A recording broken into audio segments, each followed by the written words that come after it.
Seperti yang kita ketahui, bahwa sejarah kehidupan manusia selalu diwarnai dengan keberkelompokan dan kebersamaan. Kelompok merupakan bagian yang tidak terpisahkan dengan kehidupan kita, karena melalui kelompok memungkinkan kita dapat berbagi informasi, pengalaman, pengetahuan dengan anggota kelompok lainnya. Komunikasi dalam kelompok merupakan bagian dari kegiatan keseharian kita sejak kita lahir.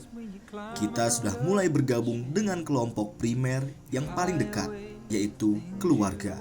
Kemudian, seiring dengan perkembangan usia dan kemampuan intelektualitas, kita masuk dan terlibat dalam kelompok-kelompok sekunder seperti sekolah, lembaga agama, tempat pekerjaan, dan kelompok sekunder lainnya yang sesuai dengan minat dan ketertarikan. Karena itu, mari kita simak apa itu kelompok dan apa saja jenis. Kelompok adalah sekumpulan orang yang mempunyai tujuan sama, yang berinteraksi satu sama lain untuk mencapai tujuan bersama, mengenal satu sama lain, dan memandang mereka sebagai bagian dari kelompok tersebut. Itu pula dengan prinsip dasar komunikasi kelompok.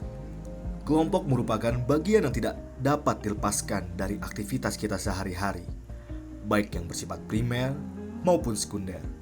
Kelompok adalah wahana bagi setiap orang untuk dapat mewujudkan harapan dan keinginannya, berbagi informasi dalam hampir semua aspek kehidupan.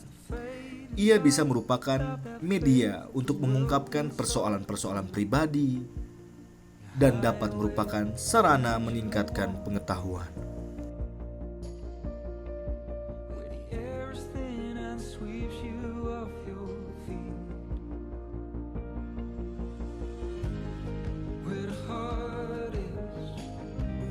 Dikutip dari buku Psikologi Komunikasi 2021 karya Angelia Putriana dan kawan-kawan, fungsi komunikasi kelompok adalah menguatkan hubungan sosial antar anggota melalui kegiatan bersama seperti liburan, kegiatan santai dan aktivitas sosial, saling bertukar informasi atau pengetahuan untuk mendidik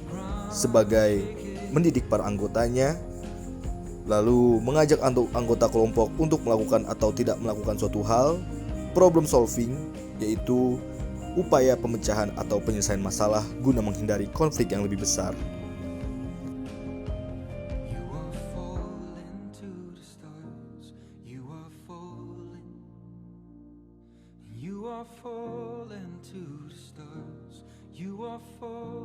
Organisasi dalam bahasa Indonesia atau bahasa Inggris bersumber pada bahasa Latin yaitu organization, yaitu membentuk atau menjadi keseluruhan dari bagian yang saling bergantung atau terkoordinasi.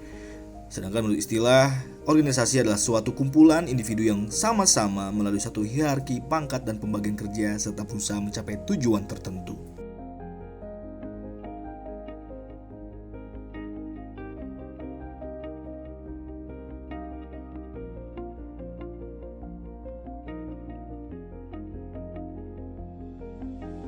High above the tallest tree, courage will come your way. It's the need that burns, the trust that shines when you climb out of the shade.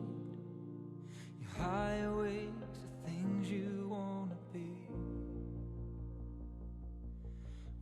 Manfaat dari organisasi meningkatkan kemampuan dalam berkomunikasi, dapat mencapai tujuan, menjadi motivasi dalam membangkitkan jiwa pemimpin, mampu memecahkan masalah yang ada, memperluas wawasan yang dimiliki, memperluas pergaulan dan mengatur waktu, memiliki rasa tanggung jawab yang tinggi, memiliki mental yang kuat pada saat menghadapi tekanan. Fungsi yang dapat didapatkan memberikan arahan, meningkatkan skill, mendapatkan pengalaman baru, mampu artikulasi dan agregasi, norma dan rekrutmen.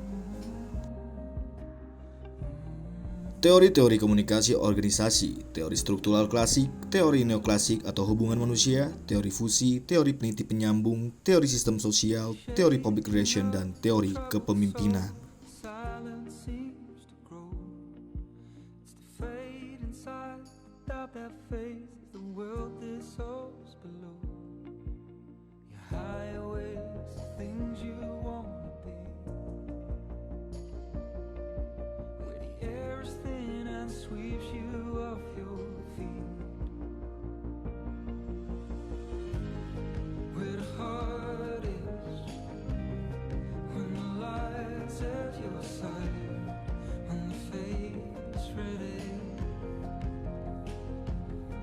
Itulah beberapa informasi mengenai kelompok organisasi yang dimulai dari pengertian manfaat dan juga fungsi yang akan didapatkan, sehingga hal tersebut bisa memberikan dampak positif untuk setiap anggota organisasi yang ada, seperti bisa mengembangkan skill, mendapatkan pengalaman baru, memperluas pergaulan, dan lain sebagainya.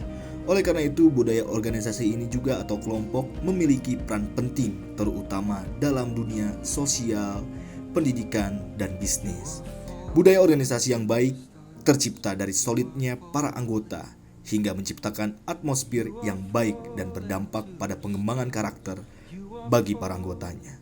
Jika Anda adalah pemimpin atau pemilik perusahaan, gunakan kelompok dan organisasi dengan manajemen yang baik. Menghadirkan budaya organisasi adalah suatu keharusan. Hal ini sangat berdampak besar bagi kemajuan usaha secara keseluruhan. Terima kasih. Saya Friskal Fabian dan Orvala, mohon maaf apabila banyak kesalahan. Wassalamualaikum warahmatullahi wabarakatuh.